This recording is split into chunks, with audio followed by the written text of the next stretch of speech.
എല്ലാവർക്കും നമസ്തേ. നമ്മുടെ രാജ്യം 76ാം റിപ്പബ്ലിക് ദിനാഘോഷം നടത്തിയ ഈ സുദിനത്തിൽ എല്ലാവർക്കും ഞാൻ റിപ്പബ്ലിക് ദിനാശംസകൾ നേരുന്നു.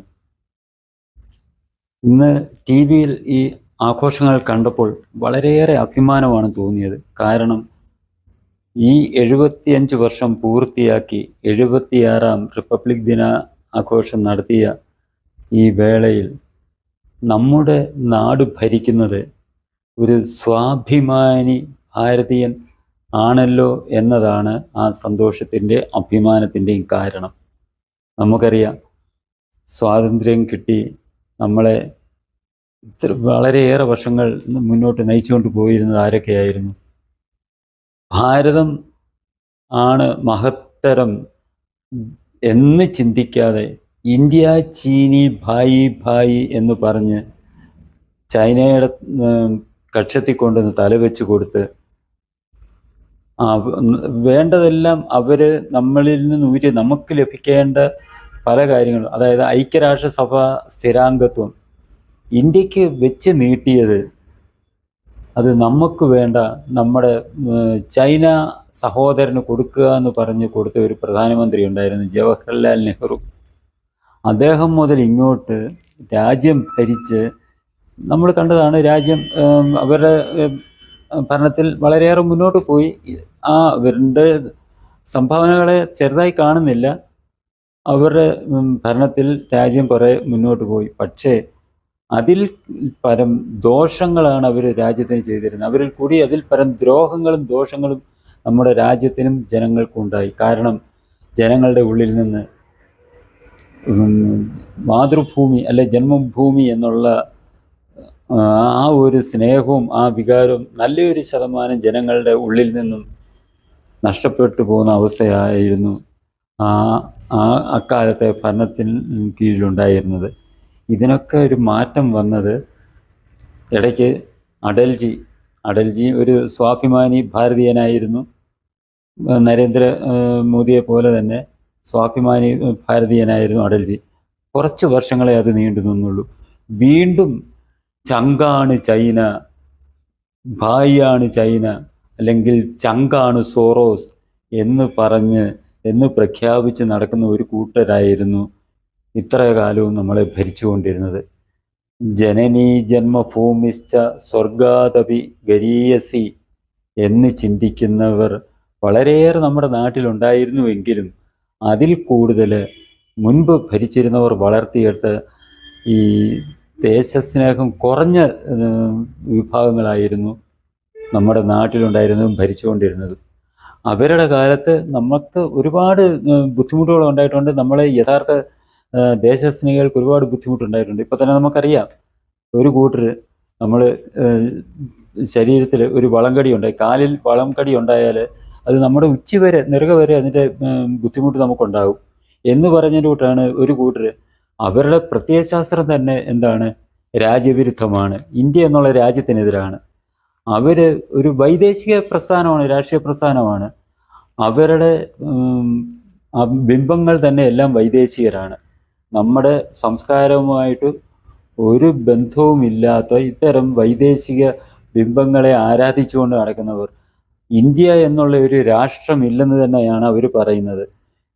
അങ്ങനെയുള്ള ഒരു കൂട്ടരും നമ്മുടെ രാജ്യത്തിൻ്റെ ചില കോണുകളിൽ ഈ മുളച്ചു നിൽപ്പുണ്ട്. ഇത് ഞാൻ പറഞ്ഞത് കാരണം അത് നമ്മുടെ രാഷ്ട്ര ശരീരത്തിനെ വേദനിപ്പിക്കുന്ന കാര്യം തന്നെയാണ്. മുമ്പേ പറഞ്ഞ പോലെ തന്നെ നമ്മുടെ കാലിലൊരു വളംകടി ഉണ്ടായി. കാലിൻ്റെ ചെറിയൊരു ഭാഗത്തായിരിക്കും വളംകടി ഉണ്ടാകുന്നത്. പക്ഷേ ആ വേദന, അതിൻ്റേതായിട്ടുള്ള ബുദ്ധിമുട്ട് നമ്മുടെ നെറുക വരെ നമുക്ക് ഉണ്ടാകാറുണ്ട്. എന്ന് പറയുന്നതിൻ്റെ കൂട്ടാണ് ഈ കൃമിക്ക് തുല്യമാണെന്നുണ്ടെങ്കിലും ഈ കൃമി എന്ന് പറയുന്ന സാധനം നമ്മുടെ രാഷ്ട്ര ശരീരത്തെ ദംശിച്ചാൽ, അതിനകത്തിലെ മുള പൊട്ടിയാൽ അത് നമ്മുടെ നെറുക വരെ എത്തുന്നതിന് തുല്യമാണ്. ചങ്കാണ് ചൈന എന്ന് പറഞ്ഞ് നടക്കുന്ന ഈ ഒരു ദേശവിരുദ്ധ ശക്തി നമ്മുടെ രാജ്യത്തിൻ്റെ ഏതെങ്കിലും ഒരു ഭാഗത്ത് നിലനിൽക്കുന്നത്. 2-3 ഉണ്ടായിരുന്നെങ്കിലും, അവിടെ ഇവിടെ 2-3 അംഗങ്ങളിൽ ഉണ്ടായിരുന്നെങ്കിലും അവിടെ നിന്നൊക്കെ ഏകദേശം പറിച്ചെറിഞ്ഞ് കളഞ്ഞു. ഇത് പറഞ്ഞു വരുന്നത്, നമ്മുടെ രാജ്യം 75 വർഷം പൂർത്തിയാക്കിയപ്പോഴും ഇതേപോലുള്ള ചെറിയ ചെറിയ കൃമികീടങ്ങൾ നമ്മുടെ രാഷ്ട്ര ശരീരത്തിൽ അവിടെ ഇവിടെയൊക്കെ ഉണ്ട്. ഇനി ഒരു 25 വർഷം കൂടെ മുന്നോട്ട് പോകുമ്പോൾ നമ്മൾ 100 വർഷം ആവുകയാണ് ഈ അടിമത്തത്തിൻ്റെയും വൈദേശിക ഭരണത്തിൻ്റെയും അപമാനത്തിൻ്റെയും ചങ്ങലക്കെട്ടുകൾ പൊട്ടിച്ച് നമ്മൾ സ്വാഭിമാനം ഉയർത്തിപ്പിടിക്കാൻ തുടങ്ങിയതിൻ്റെ വീണ്ടും സ്വാഭിമാനം ഉയർത്തിപ്പിടിക്കാൻ. നേരത്തെ നമ്മുടെ രാജ്യത്തിൻ്റെ സ്വാഭിമാനം ഉണ്ടായിരുന്നു. ഈ മുഗളന്മാരും ബ്രിട്ടീഷുകാരും നമ്മുടെ രാജ്യത്ത് കടന്നു കയറുന്നതിന് മുമ്പ് നമ്മൾ സ്വാഭിമാനികളായിരുന്നു. ലോകം മൊത്തവും നമ്മളെ ഉറ്റുനോക്കിയിരുന്ന ഒരു സംസ്കാരവുമായിരുന്നു. പക്ഷേ ഈ നമ്മുടെ ഉള്ളിൽ തന്നെയുള്ള ഇപ്പോൾ പറഞ്ഞല്ലോ, ചങ്കാണ് ചൈന, ചങ്കാണ് സോറോസ് എന്ന് പറഞ്ഞ് നടക്കുന്ന സൈസ് കക്ഷികൾ അന്ന് ഈ രീതിയിൽ അല്ലെങ്കിൽ മറ്റൊരു രീതിയിൽ നമ്മുടെ ഈ രാഷ്ട്ര ശരീരത്തിൽ ഉണ്ടായിരുന്നു. ഈ മുഗളന്മാരൊക്കെ വരുന്നതിന് മുമ്പ് അത്തരം കീടങ്ങളുടെ, അത്തരം കൃമികളുടെ ശല്യം കാരണം, പ്രവർത്തനം കാരണം നമ്മൾ വൈദേശിക ശക്തികൾക്ക് കീഴ്പ്പെട്ടു പോയി. മുഗളനും ബ്രിട്ടീഷുകാരനും ഉൾപ്പെടെയുള്ള വൈദേശിക ശക്തികൾ നമ്മളെ ആക്രമിച്ച് കീഴടക്കാൻ പറ്റി. ഇതേപോലെ ചങ്കാണ് ചൈന എന്ന് പറഞ്ഞ് നടക്കുന്ന അത്തരം ഈ കീടങ്ങളുടെ കൂട്ടുള്ളവർ അന്നുണ്ടായിരുന്നത്. അത്തരത്തിൽ നിന്നും മോചനം നേടി വീണ്ടും നമ്മൾ സ്വാഭിമാനത്തിലേക്ക് വന്നതിൻ്റെ 75 വർഷമാണ് നമ്മളിപ്പോൾ ആചരിച്ചു കൊണ്ടിരിക്കുന്നത്. ആ ഒരു വികാരം, ആ ഒരു അഭിമാനം ഉയർത്തിപ്പിടിക്കാൻ ഇപ്പോൾ നരേന്ദ്രമോദിയുടെ കൂട്ടുള്ള ഒരു ഭരണകർത്താവിനെ നമ്മൾക്ക് കിട്ടുകയും അദ്ദേഹത്തിൻ്റെ നേതൃത്വത്തിലുള്ള ഭരണത്തിലൂടെ വീണ്ടും നമ്മൾ ഈ വിശ്വഗുരു എന്നുള്ള ഒരു പദവി നമുക്ക് നഷ്ടപ്പെട്ടു പോയത് വീണ്ടെടുക്കാൻ ഉള്ള ശ്രമങ്ങളിൽ വളരെയേറെ നമ്മൾ മുന്നേറിയിട്ടുണ്ട്.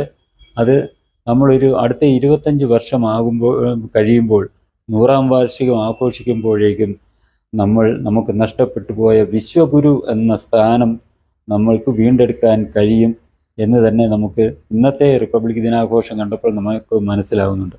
കാരണം എന്തായാലും അടുത്ത കാലത്തൊന്നും ഇനി ഇത്തരം ക്ഷുദ്രശക്തികളൊന്നും ഭരണത്തിൽ വരത്തില്ല. നമ്മുടെ സ്വാഭിമാനിയായ ഒരു ഭാരതീയൻ നരേന്ദ്രമോദി മാറിയാൽ അടുത്തത് ഒരു സ്വാഭിമാനിയായ ഒരു ഭാരതീയനായിരിക്കും നമ്മുടെ രാജ്യത്തിൻ്റെ ഭരണയന്ത്രം തിരിക്കുക. അത് നമുക്കെല്ലാവർക്കും ഉറപ്പായിട്ടും വിശ്വസിക്കാവുന്ന കാര്യമാണ്. അപ്പോൾ ഈ പറയുന്ന ഈ ക്ഷുദ്രശക്തികൾക്കൊന്നും തലപൊക്കാനുള്ള അവിടെ ഇവിടെയൊക്കെ തലപൊക്കി നിൽക്കുന്നതും അതും പതി താഴ്ത്തിക്കോളും. കാരണം നമുക്കറിയാമല്ലോ, ഈ രാജ്യത്ത് സ്നേഹിക്കുന്നവർ ഈ രാജ്യത്തിൻ്റെ ഉപ്പും ചോറും തിന്നിട്ട് ഈ രാജ്യത്തെ ഭരണഘടനയിൽ കൂടി എല്ലാ ആനുകൂല്യങ്ങളും പറ്റുകയും ഈ രാജ്യത്തിൻ്റെ ഭരണഘടന അനുസരിച്ച് ചില അധികാര സ്ഥാനങ്ങളിൽ എത്തിയിട്ട് അവിടെ നിന്ന് അഴിമതി കാണിച്ച് കോടികൾ സമ്പാദിക്കുകയും ചെയ്തിട്ട് ഇവരെ എന്താണ് പറയുന്നത്, ചങ്കാണ് ഞങ്ങൾക്ക് ചൈന. ഇന്ത്യയെ നശിപ്പിക്കാൻ ശ്രമിച്ചുകൊണ്ടിരിക്കുന്ന ഒരു രാജ്യമാണ് ചൈന. ആ ചൈനയാണ് ചങ്ക് എന്ന് പറഞ്ഞ് നമ്മുടെ ഈ രാജ്യത്ത് നിലനിൽക്കുന്ന ഈ പ്രസ്ഥാനം, അതിനെ നമ്മൾ 100 വർഷം ആഘോഷിക്കുമ്പോഴേക്കും ആ പ്രസ്ഥാനം നമ്മുടെ രാജ്യത്ത് ഇല്ലാതാകണം. അതേപോലെ തന്നെയാണ് നമ്മുടെ ഒരു പ്രധാന നേതാവുണ്ട്, ഇടയ്ക്കിടയ്ക്ക് വിദേശത്തോട്ടൊക്കെ മുങ്ങുക. ഇന്ത്യക്കെതിരെയാണ് നമ്മുടെ പോരാട്ടം, RSSനും BJPക്കെതിരെ മാത്രമല്ല ഈ ഭാരതത്തോട് തന്നെയാണ് നമ്മൾ പോരാടുന്നതെന്ന് പറഞ്ഞും ഒക്കെ നടക്കുന്ന ഒരു എന്തോ പറയാൻ പറ്റും നമുക്ക്, ഒരു വിഡ്ഢിയാൻ എന്ന് തന്നെ പറയാം. ആ വിഡ്ഢിയാനായ നേതാവ് ഒന്നിൽ ആ മനുഷ്യൻ ഈ നമ്മുടെ ഭാരതത്തോടുള്ള സ്നേഹം ഉൾക്കൊണ്ട് പ്രവർത്തിക്കാൻ ശ്രമിക്കുക. അല്ലെന്നുണ്ടെങ്കിൽ അത്തരക്കാരെയൊക്കെ നമ്മൾ വെറും ഒരു മൂലയ്ക്ക് ജനങ്ങൾ ഇരുത്തുന്ന രീതിയിലുള്ള പ്രവർത്തനങ്ങളാണ് അദ്ദേഹത്തിൻ്റെ ഭാഗത്തു നിന്ന് തന്നെ ഉണ്ടാകുന്നത്. ഇത്തരക്കാരെയൊക്കെ അപ്രസക്തമാക്കിക്കൊണ്ട് ഇനിയുള്ള വർഷങ്ങളിൽ സ്വാഭിമാനികളായിട്ടുള്ള ഭാരതീയർ തന്നെ ആയിരിക്കും ഈ രാജ്യത്തിൻ്റെ ഭാഗധേയം നിശ്ചയിക്കുക, ഈ രാജ്യത്തിൻ്റെ ഭരണചക്രം അല്ലെങ്കിൽ ഈ രാജ്യത്തിൻ്റെ ഭരണമാകുന്ന തേരിനെ മുന്നോട്ട് നയിക്കുക എന്നുള്ള കാര്യം നമുക്ക് ഏകദേശം പൂർണ്ണമായിട്ടും ബോധ്യമുള്ള കാര്യമാണ്. ലോകത്തിന് തന്നെ അതിന് മനസ്സിലായിട്ടുണ്ട്.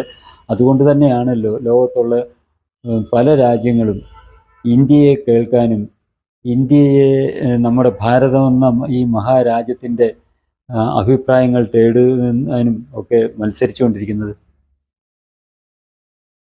അതിനാൽ നമ്മൾ വേണ്ടത് നമ്മളുടെ രാഷ്ട്രസ്നേഹം കൂടുതൽ ഇപ്പോൾ ഉള്ളതിൻ്റെ 10 മടങ്ങായിട്ട് വളർത്തിയെടുക്കാൻ നമ്മുടെ വരും തലമുറയെ നമ്മൾ പഠിപ്പിക്കുക.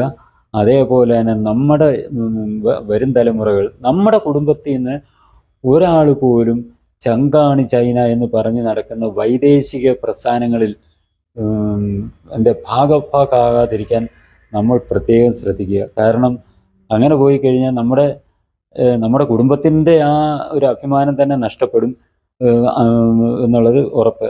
അത് തന്നെയല്ല, നമ്മുടെ രാജ്യത്തിൻ്റെ ആ ഒരു യശസ് കൂടി നഷ്ടപ്പെടുന്ന ഒരു അവസ്ഥയിലേക്ക് നമ്മുടെ കുടുംബത്തിലോ നമുക്ക് സ്വാധീനമുള്ള ജനങ്ങളോടോ നമ്മുടെ ആൾക്കാരോടോ പറഞ്ഞ് അവരുടെ കുടുംബത്തിൽ നിന്നും ആരും ഇത്തരം വൈദേശികമായ വൃത്തികെട്ട പ്രസ്ഥാനങ്ങളിൽ പ്രവർത്തിക്കാൻ പോകുന്നതിനെ നമുക്ക് തടയുക എന്നുള്ളതാണ് നമുക്ക് ഈ രാജ്യത്തോട് ചെയ്യുന്ന ഈ 75ാം റിപ്പബ്ലിക് ദിനാഘോഷം നടത്തിയ ഈ സുദിനത്തിൽ നമുക്ക് ദൃഢനിശ്ചയമായി നമ്മൾ സ്വീകരിക്കേണ്ടത്.